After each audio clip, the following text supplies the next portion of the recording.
صدر عارف علوی کا کہنا ہے افغان امن عمل میں روڑے اٹکانے والے عناصر کے خلاف ہوشیار رہنا ہوگا۔ خطے میں قیام امن کے لیے پاکستان کی کوششیں قابل ستائش ہیں، جن کو قدر کی نگاہ سے دیکھتے ہیں۔ یہ کہنا تھا افغانستان کی چیئرمین برائے قومی مصالحتی ہائی کونسل ڈاکٹر عبداللہ کا، جنہوں نے ایوان صدر میں صدر عارف علوی سے ملاقات کی۔ ترجمان ایوان صدر کے مطابق صدر مملکت نے چیئرمین مصالحتی ہائی کونسل کی حیثیت سے عبداللہ کی کامیابی کے لیے نیک خواہشات کا اظہار کیا، جبکہ افغان عمل میں ہونے والی پیش رفت پر اطمینان کا اظہار کرتے ہوئے پاکستان کی مکمل حمایت کا اعادہ کیا ہے۔ صدر عارف علوی نے اس موقع پر کہا، افغان تنازع کا فوجی حل نہیں ہے اور سیاسی مذاکرات ہی آگے بڑھنے کا راستہ ہے۔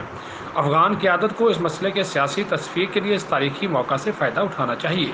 پاکستان افغانستان کے مستقبل کے حوالے سے افغان قوم کے فیصلے کے ساتھ کھڑا ہوگا۔ افغان عمل میں پاکستان کے کردار کو عالمی برادری نے سراہا ہے۔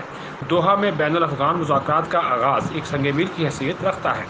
صدر نے اس موقع پر افغان عمل میں روڑے اٹکانے والے عناصر کے خلاف ہوشیار رہنے کی ضرورت پر زور دیتے ہوئے کہا کہ افغانستان میں امن نہ صرف خطے بلکہ پاکستان اور افغانستان کے معاشی مفاد میں ہے۔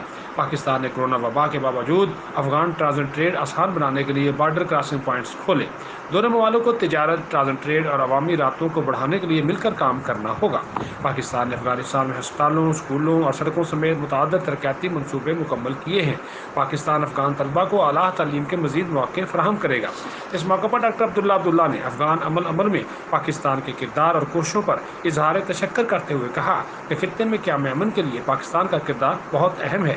افغانستان ان کاوشوں کو قدر کی نگاہ سے دیکھتا ہے۔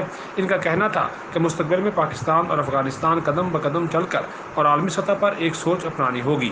دونوں ممالک کی عوام کا آپس میں گہرا تعلق ہے۔ عوام کی ترقی اور خوشحالی کے لیے دونوں ملکوں کو آگے بڑھنا ہوگا۔ اس حوالے سے افغانستان پاکستان کے ساتھ مکمل تعاون کرے گا۔